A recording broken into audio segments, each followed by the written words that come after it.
Hey guys, and welcome back to another video on the Crew 2, where we're going to be finding out what the best Alpha Grand Prix cars are. There aren't actually that many to choose from, although they are all pretty expensive, so I bought a handful of them for you so we can run a few tests and see which one you should buy. Also, I just want to quickly mention that if you do like this video, then you should check out some similar videos I've made for the best hypercars and also the best street race cars, and there will be a link in the description to that, as well as a pop-out banner in the top right corner of your screen. So the cars I've chosen for this test are the 2017 and 2018 Red Bull F1 cars, the latter of which, by the way, is in blue to make them hopefully somewhat distinguishable.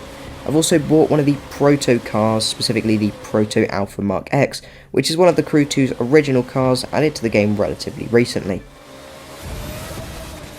So first up is top speed, and while you may not think that this is too important for a car like this, the gearing actually means that they'll reach this speed on a number of the tracks. The game gives the Proto Mark X the lowest top speed of just 211 miles per hour, just behind the 2018 Red Bull, which has a rated top speed of 213. The 2017 Red Bull, however, is apparently even faster than that, with a rated top speed of 218 miles per hour. I then went to test this around an oval circuit, as the game's rated speeds aren't always accurate and don't factor in nitro. Without nitro, the order was pretty much the same, although the 2017 Red Bull wasn't actually quite as fast as the game thought it was, managing only 215 compared to its rated 218 miles per hour top speed. With nitro, however, the difference really showed. The Proto Alpha only managed 220 miles per hour with a full bar of nitro due to its awfully short gearing. The 2018 Red Bull managed 230 miles per hour, and the older, cheaper 2017 Red Bull still won by quite a way with 238 miles per hour, which is 18 miles quicker than the Proto.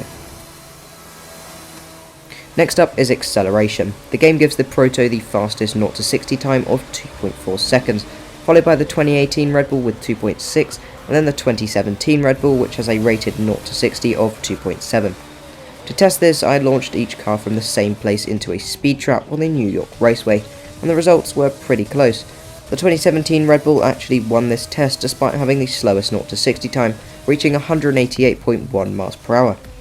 The Proto was, however, close behind in second, managing 185.5 miles per hour, and then the 2018 Red Bull was last, which got to 183 miles per hour. For the next test, I used the same speed trap, but drove each car around a lap of the track before recording their speed, to test the top end of the cars as well as their handling. Rather surprisingly, the Proto actually won by quite a margin, managing 200.3 miles per hour.